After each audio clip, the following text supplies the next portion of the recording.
Hi, எல்லாம் எப்படி இருக்கிறீங்க?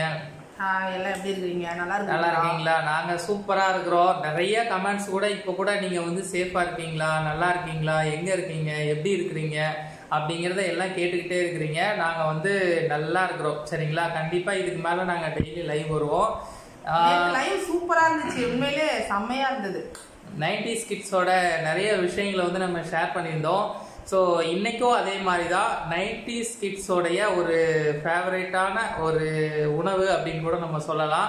ஸோ அந்த மாதிரி ஒரு உணவோடு தான் நாங்கள் இங்கே வந்திருக்கோம். இது வந்து ஒரு கிழங்கு வகையை சார்ந்தது. சரிங்களா? என்னதான் கரெக்டாக கண்டுபிடிங்க. ஆமாம் ஆமாம், நீங்கள் சொல்லுங்கள் இது என்ன கிழங்குன்றதை நீங்கள் ஃபஸ்ட்டு சொல்லுங்கள் கமெண்ட்ஸில். ஓகேவா? ஞாபகம் இருக்கா? சீனி கிழங்குன்னு சொல்லுவாங்க, சக்கரவள்ளி கிழங்குன்னு சொல்லுவாங்க. நம்ம சென்னையில் வந்து சக்கரவள்ளி கிழங்குன்னு சொல்லுவோம். சரிங்களா? அதே திருநெல்வேலி, கோயம்புத்தூர் இந்த சைட்லாம் பார்த்தீங்கன்னா சீனி கிழங்குன்னு சொல்லுவாங்க. எப்படி இருக்கு? நல்லா இருக்கா? சொல்லுங்க. அப்புறம் இது ஆவி பறக்க இருக்கு. சரிங்களா? நான் சூட்டோடு எடுத்துகிட்டு வந்து வச்சிருக்கிறோம். இது நான் எப்படி இருக்குன்னு உங்களுக்கு போட்டு காமிச்சிடுறேன். சீனி கிழங்கு எங்கே சேல் பண்ணாலும், ஏன்னா மேக்சிமம் இது வந்து சூப்பர் மார்க்கெட்லேயே இப்போ கிடைக்குது. அதே போல் இந்த ரோட்டோரத்தில் இந்த சீனி கிழங்குலாம் விற்றாங்க, இல்லை சக்கரவள்ளி கிழங்கு சேல் பண்ணுறாங்க அப்படின்னா கண்டிப்பாக வாங்கி சாப்பிடுங்க. இதில் நிறைய நார்சத்து இருக்குது. முக்கியமாக பார்த்தீங்க அப்படின்னா அப்போல்லாம் நம்ம 90s கிட்ஸாக இருக்கும்போது இந்த கிழங்குலாம் நம்ம வந்து நிறைய சாப்பிட்ருப்போம், உடம்புக்கும் நல்ல ஸ்ட்ரென்த்து. ஆனால் இப்போ உள்ளது வந்து இந்த மாதிரிலாம் சாப்பிட்றது கிடையாது. சரிங்களா? இந்த பாக்கெட்டில் வரக்கூடிய ஒரு சில பொருட்கள் தான் சாப்பிட்றாங்க. ஆனால் இந்த கிழங்கு சாப்பிட்டா அவ்வளோ நல்லது, சூப்பராக. உண்மையாக சொல்கிறேன், இதெல்லாம் வந்து கிடைக்க மாட்டேங்குது. இப்போல்லாம் வந்து சீசன் அந்த டயத்துக்கு தான் கிடைக்குது. எப்போ கிடைக்குதோ அப்போ வந்து நீங்கள் வாங்கி வேக வச்சு சாப்பிட்ருங்க. சரிங்களா?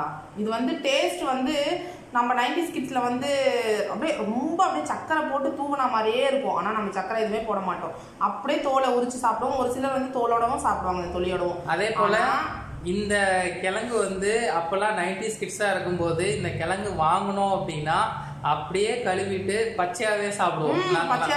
ஆனா வீட்டுல வயிறு வலிக்கும்னு சொல்லுவாங்க. ஒரு சிலருக்கு இருக்கும். ஆனா பச்சையா சாப்பிட்டாலும் ஒரு டேஸ்டா இருக்கும், வேக வச்சு சாப்பிட்டாலும் டேஸ்டா இருக்கும். சரிங்களா? இப்ப எப்படி இருக்கு நான் சொல்றேன்.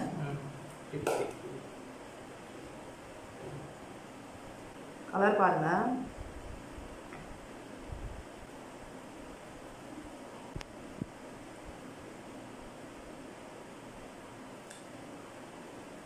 கலர் பார்த்தீங்களா? கலர் அப்படியே இருக்கு. நம்ம சாப்பிடும்போது 90s கிட்ஸில் எப்படி கலர் இருக்குமோ அதே கலர் இருக்கு, எல்லோ ஷேடு.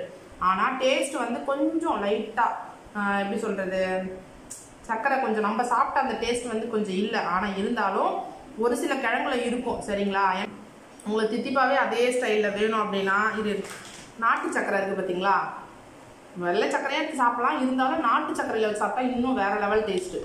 ஜாக்ரின்னு சொல்லுவாங்க நாட்டு சக்கரை. ஓகேவா? நாட்டு சர்க்கரைய ஒரு பவுல்ல கொட்டியாச்சு. அப்புறம் இப்படி எடுத்துட்டு பாருங்க, இப்போ நான் எடுத்துட்டேன். தோலை எடுத்துட்டு இப்படி எடுத்துட்டு பாருங்க, இதுல டிப் பண்ணி